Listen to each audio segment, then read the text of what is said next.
Não vou dizer olá, pois posso contaminar o podcast de Doravante. Mas imagina basicamente crazy. Ora, isto foi um dispêndio inútil de perdigotos.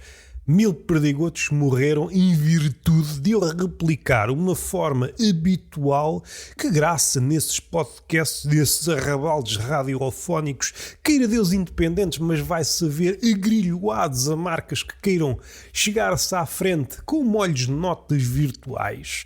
Nós somos muito independentes, somos muito genuínos, mas se nos acenam, não com a mão, não quero cá amadas à nossa espera em portos imaginários, eu quero é que me acenem com molhos de notas. E aí eu não posso apegar-me a tradições. Na minha tradição, na minha religião, acenar é considerado um insulto. Agarrem-se a um molho de notas e aí temos uma espécie de unificação das culturas. Aquele gesto numa cultura é uma coisa, na outra exatamente o contrário. Se acoplarmos ao gesto um molho de notas, estamos a terraplanar o gesto. Já que estamos aí nos gestos, na província dos gestos, mantenham-se calados para reforçar aquilo que eu estou a dizer. Eu queria meter o bedelho humorístico no teu raciocínio. Amigo, não nos conhecemos assim tão bem para pôres o bedelho, e olhem que eu utilizei o verbo pôr. Estou a fazer uma espécie de chega neo-humorista. Eu faço de conta que sou como vocês, mas alardeio a minha mudança. Queira Deus vanguardística, eu sou da vanguarda, recuei até ao passado para utilizar o verbo pôr em vez de colocar. Porém, como não sou Miguel Esteves Cardoso e não tenho de torrar caracteres todos os dias em crónicas, não preciso de fazer uma crónica em redor desse vocábulo. E neste refego de prosa, espatifei aqui, disparei, eu sou um arpoador, eu sou um baleeiro virtuoso de braço infatigável, eu vejo baleias em todas as esquinas. Não retirem isto do contexto, a não ser para fins malandrecos. Aí retirem tudo do contexto. E eu estou com a breguinha enfunada, pois sou um navegador notívago. Isto quer dizer o quê? O início é imprescindível no que toca ao tom. O senhor Jorge Luís Borges, acho que é Jorge, não é o João. Também há de haver um João Borges na Argentina, do qual conheço poucas citações e provavelmente para meu desgosto. E eu já vou aí, pois hoje fui marcado a ferro quente. Se for a ferro frio não faz sentido. Porque é que esta pessoa me está a tocar com ferro frio? Ui, isso está frio. Estamos a resfriar. Põe-me aí esse ferro que usas nas vacas para fazer o branding. O branding, aquilo que associamos às marcas, vem do vaquedo. É a indústria do gado, é a indústria que, ao ser estetizada, mudou o mundo. O gajo publicitário, se fizer a genealogia às arrecuas, vai dar com os costados. O homem hoje está louco no que toca à língua. Como aquela CEO da Vorten. Sabem como é que se chama a CEO da Vorten? Eu hoje vou disparar e hoje não tenho amarras. Ao contrário do Ulisses, que se mandou amarrar, amarrem-me para aí que eu quero ouvir as sereias amarradas. Isso não é bem ouvir. É pá, desamarrem-me. Mas tu estás livre. É pá, libertem-me das amarras mentais. Eu quero ouvir as sereias. Eu quero mergulhar naquelas goelas. Quero resgatar esse canto antes de ele ser conspurcado por este meio ambiente que nos leva para um lado que nos atafulha de vieses. Eu quero ir à nascente desse canto de sereias, onde o canto e o silêncio bifurcam. Antes de haver a bifurcação do canto e do silêncio, eu quero ir a esse átomo primordial. E aí encontramos as preocupações que deram famílias de interpretações em relação à sereia. Sereia essa que é meia mulher, meio peixe, ou meia mulher, meia pássara. Se for a versão mais antiga, já falámos aqui, já falámos noutros preparos, que só nos desmaquilha em virtude de eu mostrar um rosto que está muito próximo às citações clássicas. E isso não é um tema que me faça bonito face a certas mulheres que necessitam de um refrão mais pop. Sai à noite sem um refrão pop nas bochechas. Eu sou um esquilo que atafolhou as bochechas de matéria clássica. Levo para os meus encontros, mentira, há não sei quanto tempo estou fora do mercado e nós estamos dependentes do mercado. E eu já abri várias abas, o Chrome está mesmo a pedir a memória RAM do meu computador todo. Vamos já fechar. Vocês sabem como é que se chama a CEO ou a nova CEO da Vorten? Minete. Minete qualquer coisa, Minete com 2 T's, sendo que não é pelo facto de haver 2 T's, até podiam atafolhar o Minete T's, continuava a ser o Minete. E eu, que não sou dessas farsas, desses facilitismos, também não vamos fazer de conta, nem que atafolhemos os olhos cheios de pano. Há sempre a possibilidade de entrever aquele Minete. É muito difícil. Quem conseguir aproximar-se, estou a imaginar, um subalterno da senhora Minete, não se vai ajoelhar, estou a brincar, não, calma, metaforicamente falando, eu vou ao gabinete da Minete. Para já há aqui uma rima orelhuda que me agrada. No entanto, manter a seriedade de que aquela senhora que manda é a Minete não é fácil. Quantidade de piadas rasca, javardas, mas que eu gostaria de ouvir. Este mandato, não sei se será longo, se curto, como se fosse uma espécie de democracia, é este poderio económico vertido nessa empresa chamada Vorten, uma espécie de canhenho que coligisse todas as piadas que surgirem à volta do nome da CEO da Vorten. Se isto, olhem que eu estou simpatizante do feminismo, acordei assim, se isto não é o cume, os píncaros do feminismo, não sei o que é, uma mulher no topo de uma empresa que se chama Minete, empodera-me a becona.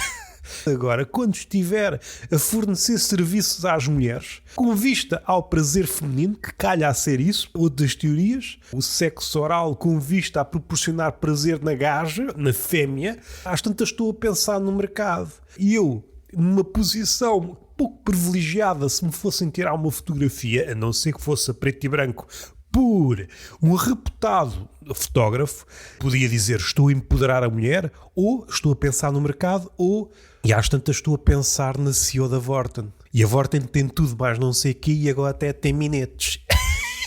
E eu gostava de ver o Ricardo Araújo Pereira a difundir estas sábias palavras. O que é que eu quero dizer que é irreprimível? Tenho de o confessar. Eu sou uma espécie de influencer, tudo que me vem à tona do cerebelo vai descendo por aí e assoma-se à tona da língua. Sou obrigado a confessá-lo. Eu não tenho barreiras mentais, eu sou genuíno da ponta. Não vou dizer, eu tento limpar este podcast de certos vocábulos esses que me enturmariam num certo reduto, humor convencional que se vê por aí. Grupo no qual eu me incluo facilmente. E entretanto, o meu nariz olhou para o calendário e percebeu, rapaz, isto é outubro, é a altura de eu ficar todo entupido. E resolveu, a meio do podcast, dar das suas. Vou só fazer uma esfregadela. Não é aquele ranho possante, não estou todo entupido, é apenas dar de si. Olha, eu estou aqui, olhei para o calendário e é a minha altura de aparecer para ficar entupido. E eu que gostava de me intrometer, ter um nariz gigante para me intrometer em todos os assuntos, bem feitas as contas e ignorando os números, como o capitalismo faz, o neoliberalismo faz, no livro do Zizek, do Progresso, ou Contra o Progresso, é assim é que é, estou todo tolo, ou daquele livro Abrandar ou Morrer, faz referência ao facto de nós ignorarmos aquela coluna do Excel em que iríamos deslindar o mistério do capitalismo e veríamos, isto dá saldo negativo. Mas como nós descuramos essa coluna, isto é das melhores coisas. Mas não é para fazer crítica ao mundo, deixem lá estar o mundo redondo, ele tem péssima genética, não é por falta de corrida que o gajo não para. Não sei, está quieto e anda de um lado para o outro. Serve-lhe muito. Empanturra-se de asteroides, tem muita caloria. Os novos multimilionários querem explorar. É para ir buscar calorias e depois comem pedras. Os multimilionários com essa vertigem para descobrir ou para minerar o espaço são galinhas com posses. Porque a galinha come pedras, só que é à roda do quintal e aí é que ela está bem. Se lhe pusessem um fato de cosmonauta porque é uma galinha russa e dessem-lhe um pontapé no cu com vontade, vai antes que eu transforme em cabidela, em que te esfarele todo, em que te ponha o sangue numa panela. E isto, noutros contextos, é carnificina. No contexto português, é gastronomia. E esta é a beleza do nosso retângulo mal amanhado, desenhado por um gajo com Parkinson, que depois de fazer aquilo disse é um retângulo, e nós, como não queremos traumatizar a criança com Parkinson, dizemos é mesmo retângulo. E continuamos com esta farsa desde o início. Se eu fizesse um retângulo com a forma de Portugal numa aula da primária em que estamos a fazer as figuras geométricas, a minha professora, que era uma professora antiga que utilizava uma régua que por acaso tinha a forma de Portugal, mas era um retângulo grosso, e dava-me com aquilo na mão. Por acaso levei uma reguada. Não que eu me portasse mal, comecei-me a portar mal, mas era já fora da primária. Naquela idade ainda era muito inocente e estava a praticar a inocência todo o terreno. Era inocente dentro e fora das aulas e em todas as matérias. Estava a receber o mundo pela primeira vez. Tudo me sabia a novo, cuspia, tudo era cardos, como a minha mãe. Epá, estás a comer cardos, pões tudo à beira do prato. Eu punho o mundo à beira do prato porque eu sou um gigante. Eu sou um gigante em cima dos ombros de um anão. Porquê? Porque eu trabalho no circo. Vocês têm de ter calma nas vossas aflições, nos vossos apelidos. Vocês estão com ganas de me apelidar de isto e daquilo, mas tenham calma. Espero não me esquecer daquilo que me trouxe cá. Eu só tinha este assunto que, entretanto, houve encher chouriços metafóricos com um palei que não é visto por aí. Só em certas quinas mal frequentadas por poetas e gajos escorraçados deste sistema que nos espreme. Uma ponta solta que nem era vista como tal, disse que estou fora do mercado. O facto de estarmos numa relação séria, e isto é, as piadas não são permitidas, estamos numa relação séria, não me podes parodiar. Eu sou humorista nas horas vagas e mesmo nas preenchidas, encalhando, eu faço piadas com tudo. A minha namorada é pequenita e às vezes em certas salas de espetáculos, com vista, não vou dizer que já me passou pela cabeça, quando as luzes se apagam e se nós fornicássemos aqui em virtude, só nestas situações. Isto é tino que eu vou dizer, não é de uma pessoa que deixou o miolo na marquise e foi à sua vida. Situação essa que não é tão despecienda, não é tão descartável assim. No entanto, há certas peças teatrais, não estou a metaforizar a vida, é mesmo uma peça teatral em que há uma espécie de barreira tácita entre o artista e o macambúzio público. Ora, se a peça de teatro versa sobre a sexualidade e, às vezes, há corpos de luz a encenar o sexo, ora, uma das missões da arte pode ser, não é que seja, mas pode ser didática. Se estão a ensinar-nos sobre o sexo, não esperem. Eu já li livros à emancipação do público. Há um livro, um ensaio sobre isso. Se eu estou a aprender sobre sexo, não me cabe a mim continuar impávido. Eu recebo aquela informação, aquele jorro de conhecimento e cabe-me a mim aplicá-lo na hora, antes que ele se esfume. Para marcar, fazer uma memória. Entretanto parecia que tinham batido à porta de domingo, não é dia de entregas, é dia de Jeovás e de pessoas que eventualmente batem à porta porque querem informações de uma cena que eu não sei. Há dias bateram-me à porta, perdoem-me esta parte, mas fui por aí, bateram-me à porta, perguntaram-me isto: quem é o Casimiro? Ora... que é uma boa forma de começar. Era um velho, e o velho tem sempre este desembaraço. Caga-se nos prefácios, o gajo pode morrer daqui a pecado, que é o Casimiro. E eu por acaso sei quem é o Casimiro. Não tenho uma relação muito... Primeiro, bom dia, boa tarde, mas descurado esse lado, não sei se sou a melhor pessoa para dizer quem é o Casimiro. Eu sei onde é que está o Casimiro, às vezes. Eu não tenho uma ligação com o Casimiro, sei que ele tem um trator perto da minha casa, mas o que tu querias dizer é onde é que canta o Casimiro? Uma pergunta talvez menos importante filosoficamente.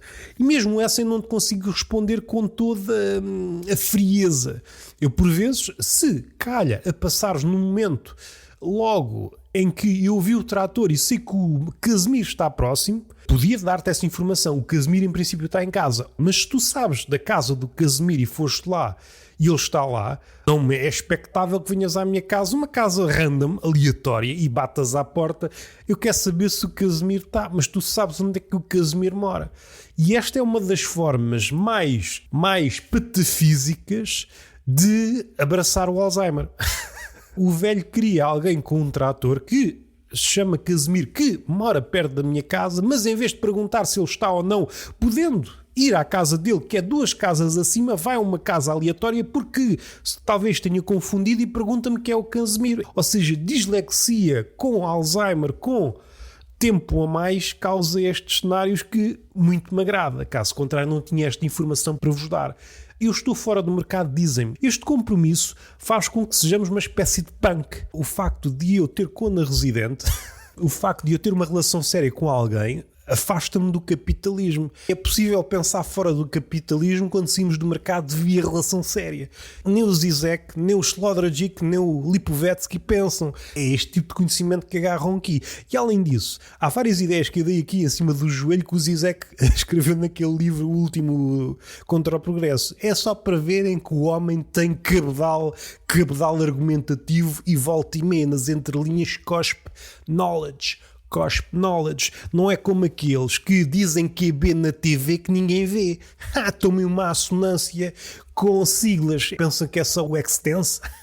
Aqui está um ganda bicho. Vocês não sabem a dimensão do bicho. Vocês andam nessas águas calmas a pescar sardinhas ou a pensar em cadáveres de carapaus, pois só isso já vos enche a barriga, pois tem uma cabeça anorética. Mal vê uma baleia. Ai meu Deus, que ela se bate no meu barco, volta no barco. Meu amigo, eu não sou um causador de naufrágios nesse ponto. Isso é pesca miúda. Eu estou mais inclinado para a caça grossa. Eu, enquanto cachalote mastodôntico, cujas dimensões são impossíveis de catalogar, pôr em números, eu, se um dia dou com os cornos ou com o nariz do cachalote, do meu nariz, dou assim uma cacetada numa ilha, vira a ilha ao contrário e descobrimos que há um animal que se acoita debaixo da ilha e digo, gosto muito da história do Simbad. E sou capaz de fazer isso a um continente. Eu dou uma cacetada num continente, viro o continente ao contrário, naufrago um continente. Vejam bem como é que ele anda. E é esse o nariz que eu quero ter, um nariz tão gigante que me intromete em tudo. É esse o nariz a que o humorista deve aspirar, o nariz quilométrico. Talvez isso não tenha sido elencado pelo Pirandello no Um Ninguém Sem Mil. Cá estou a anexar discurso. Não é cá como esses vossos humoristas que pela enésima vez estão a discursar, queira Deus humoristicamente, sobre é pontual ou impontual e o caralhinho que o foda. Deve haver um limite, devia haver uma espécie de fiscal do humor a partir de um certo número de considerações sobre um tema em que não se apresentasse de ângulos novos. Aparecia o gajo, meu amigo, confisco-te a carta de humorista, estás impedido de fazer humor, podcast, stand-up, seja o que for, durante os próximos 3 anos. Vai para casa estudar, pá. Vai para casa estudar, que isso já não é tema, já não é ângulo, já não são palavras para se ter em 2025. Não é pelo facto de dominares o color grading que o lugar comum deixa de ser lugar comum, pá. Eu mudo as lentes, eu vou recorrigir essas cores e percebo que essas cores são mortiças. Podes pôr as cores, podes pôr orange, teal, não adianta, continua a ser a mesma mamarracho. A mesmice é um QB em 16:9 que ninguém vê, ou que mesmo que veja não vemos. Ao olharmos para isso é um vácuo bem colorido. Isso não é nada, pá. Rearranja-me essas palavras. Tu pareces a Adília na fase antes da morte. Aquilo já não é nada. É um nada sem vigor. Ousem pensar, pá. Recuem para a cena das luzes, pá. É o mantra do iluminismo. Ousem pensar, caralho. Já chega. E o que é que eu trago cá? Então não é que eu nem sei em quantos minutos é que isto vai. Há móveis a andar de um lado para o outro, das duas uma. Ou há arrumações e eu entretanto solucei, arrotei. Eu não tenho tempo, eu tenho de... É só um shampoo. Das duas uma, ou arrumações ou os fantasmas acordaram mais cedo. Associamos o fantasma a horas tardias, mas pode haver fantasmas diurnos. Às 8 horas estão na cama. É o fantasma de um velho. O fantasma do velho, 8 horas está na cama, já não assombra ninguém. E com esse eu posso conviver bem. Eu não me importava nada de ter um fantasma desses. Agora, daqueles fantasmas notívagos, um gajo que é dormido tem de acordar cedo e ele... caralho, pá. Caralho, está a fazer as becks do rapper. Deixa o silêncio apossar-se desta música, dar conta disto que é uma fragilidade tamanha. Isto de tirares as becks, se tirares o beat, isto não é nada. Isso nem no muro do infantário merece ser pichado. Isso não é nada. Dá-me palavras, dá-me alimento para a massa cinzenta. Isto às tantas enterramos a democracia na cabeça das crianças que são o futuro. Não é? Andar ali a chocalhar, cremámos a democracia e espalhámos, não pelo mar, mas pelas cabecinhas das crianças. E doravante governam-se com essa massa cinzenta que antigamente chamávamos de democracia. Agora é qualquer coisa, pois que o branding apoderou-se tudo e tudo pode ser tudo ao mesmo tempo e é uma beleza. É uma beleza. Uma síntesezinha mesmo daquelas que fica na cabeça e não serve para nada. 3 posturas que o homem contemporâneo tem em relação àqueles problemas fortes. Problemas cheios de arestas. Primeiro, negação. Segundo, uma visão apocalíptica. E o terceiro, repúdio. São estas 3 visões, sendo que a terceira está a ganhar predominância. A terceira, se traduzido por miúdos, por pessoas de BIB, algo como isto. Eu sei do problema, mas as coisas têm de continuar. Eu tenho de continuar a amamentar os meus desejos, logo permanece tudo na mesma. Essas são as 3 formas. Estão entrelaçadas. Vamos para a situação propriamente dita. Eu estava numa pastelaria a ler coisas, letras, não vou especificar, mas é uma boa forma de caracterizarmos isto. Não vamos fazer uma descrição à ramalhete.